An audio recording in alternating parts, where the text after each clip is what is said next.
दहेज का दंश आज भी झेल रही है बेटियां। गहलोत की महिला उत्पीड़न राहत और सशक्तिकरण की नीति पर बड़ा सवाल खड़ा हो गया है। इस दौर में दहेज का दानव जिंदा कैसे है? मानसरोवर थाने ने एफआईआर अभी तक दर्ज क्यों नहीं की? पति विकास की बीमारी का नाटक आया आड़े। 2 मासूम बच्चों के साथ 4 दिन से न्याय के लिए दर-दर भटक रही है ज्योति निर्मल। गहलोत सरकार के महिला उत्पीड़न राहत और दहेज लोभियों पर कड़ी कार्रवाई के वादे कहां गायब हैं? मानसरोवर पुलिस थाना दक्षिण ने अनसुनी क्यों की है पीड़िता की पीड़ा और नहीं दिलाया है अभी तक कोई प्राथमिक राहत का आश्वासन? गहलोत के मिशन 2030 से पहले द्वार पर खड़े हुए हैं बड़े सारे सवाल।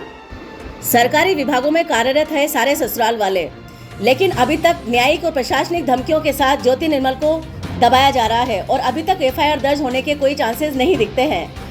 पति विकास चौड़ायत आबकारी विभाग में AAO की पोस्ट पर, ननद डॉक्टर किरण सरकारी अस्पताल SMS में कार्यरत, जेठ प्रशांत चौड़ायत IDBI बैंक में मैनेजर और जेठानी चंद्रकांता चौड़ायत PNB बैंक में कार्यरत हैं और हाउसवाइफ है सास जयरानी चौड़ायत। सब मिलकर शादी के लगभग 1 माह बाद से ही लगातार दहेज के लिए प्रताड़ित कर रहे हैं ज्योति निर्मल को।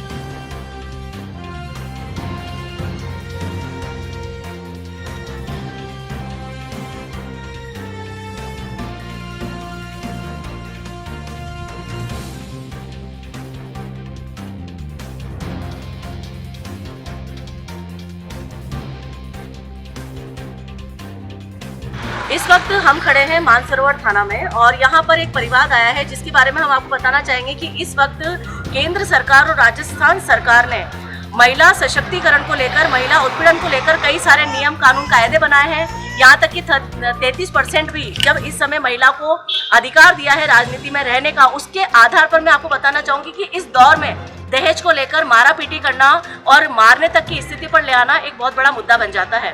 तो अभी इस वक्त हम बात करने जा रहे हैं। आपका नाम बताएं। ज्योति। आप कहाँ रहते हैं? कहाँ का मामला है ये?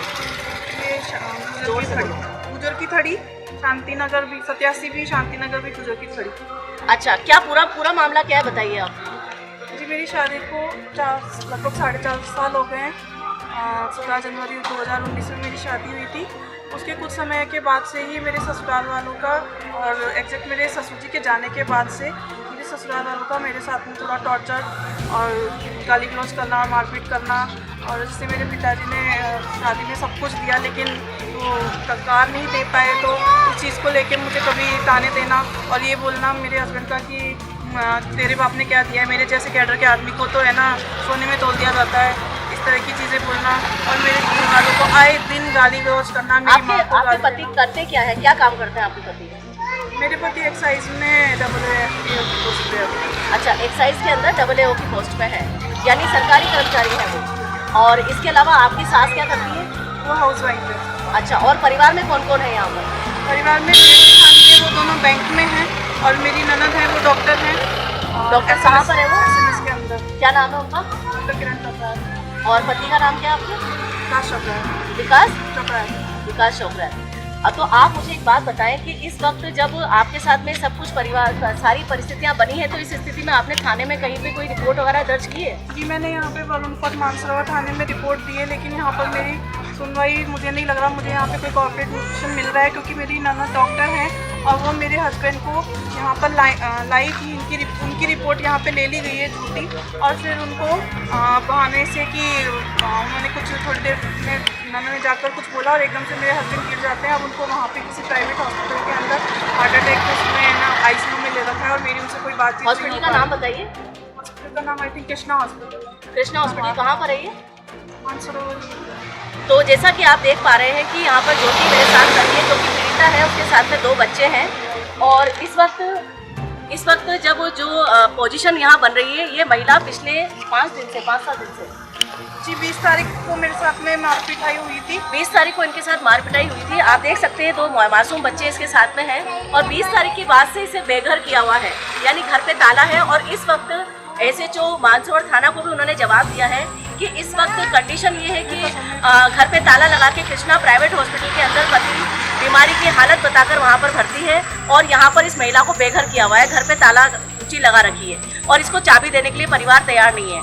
ऐसी स्थिति के अंदर आप देख सकते हैं कि दहेज प्रताड़ना को लेकर, मारा पीटी को लेकर किस तरह से मामला सामने आया है और महिला पिछले 5-7 दिन से बेघर होकर घूम रही है और अभी तक कोई भी कार्रवाई न थाना अधिकारी की तरफ से की गई है, न ही कहीं से कोई किसी तरह की कोई राहत इसको मिल पाई है। आइए आगे जानते हैं कि अभी इस समय क्या मामला हुआ था। अभी ताजा मामला क्या हुआ था? अभी हम 24 तारीख को सुबह मेरे साथ में फिर से वही टॉर्चर किया गया, तो उस कारण से मेरी तबीयत ख़राब हो गई।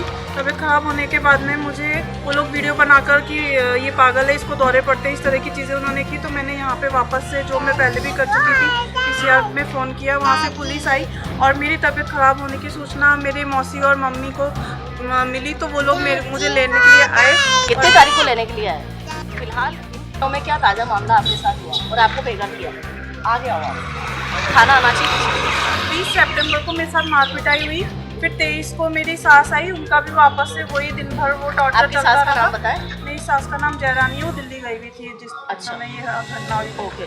फिर वो 24 को फिर वापस सुबह वापस उन्होंने सबने टॉर्चर शुरू किया, उससे मेरी तबीयत ख़राब हो गई और तबीयत ख़राब होने पर मेरी मौसी और मम्मी आए, तो वो मुझे जब एम्बुलेंस में लेकर जाने लगे तो मेरे पति ने और मेरी सास ने उनके साथ में मारपिटाई की और फिर हम लोग को है ना एम्बुलेंस बुलवाई थी, तो वो लोग SMS लेकर जा रहे थे, तो मुझे डर था, वो SMS में मुझे सारा दिन पढ़ के रखते, इसलिए मैंने थोड़ा इशारा किया कि नहीं, मुझे वहाँ नहीं जाना।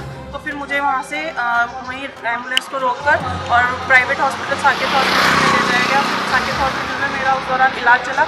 इलाज के बाद मैं वापस यहाँ पर आई, तो यहाँ पर मेरे पति और मेरा जो ससुराल पक्ष है पूरा, वो यहाँ पर पहले से ही बैठा हुआ था, वो अपनी रिपोर्ट दे चुके थे और मेरी रिपोर्ट उन्होंने क्या रिपोर्ट दी है यहाँ पे? उन्होंने यहाँ पे मेरे खिलाफ और मेरे घर वालों के खिलाफ कि वो लोग आके हमारे से मारपिटाई करते हैं। मेरी मौसी और मम्मी ने इनके साथ मारपिटाई की और मेरे भाइयों के खिलाफ बोला कि मेरे पति को उन्होंने मारा, इस तरह की इन्होंने यहाँ पे रिपोर्ट दी और मेरे लिए बोला है कि ये तो पागल है, इसको दौरे पड़ते हैं, आए दिन ऐसे तमाशे करते हैं। तो आप देख सकते हैं, ये केवल एक ज्योति की पीड़ा नहीं है, ये कई उन लड़कियों की पीड़ा है जो आज भी दहेज की प्रताड़ना को सहन कर रही हैं और बच्चे हो जाने के बाद में ये मझधार में फंस जाती हैं, क्योंकि बच्चे हाथ में होते हैं और हाथ में इसके अलावा कोई पूंजी नहीं होती। ऐसी स्थिति में राजस्थान सरकार क्या कदम उठाती है और इस वक्त जो मानसरोवर थाना में परिवार चल रहा है महिला का, उस पर क्या कार्रवाई होगी, ये देखने वाली बात होगी।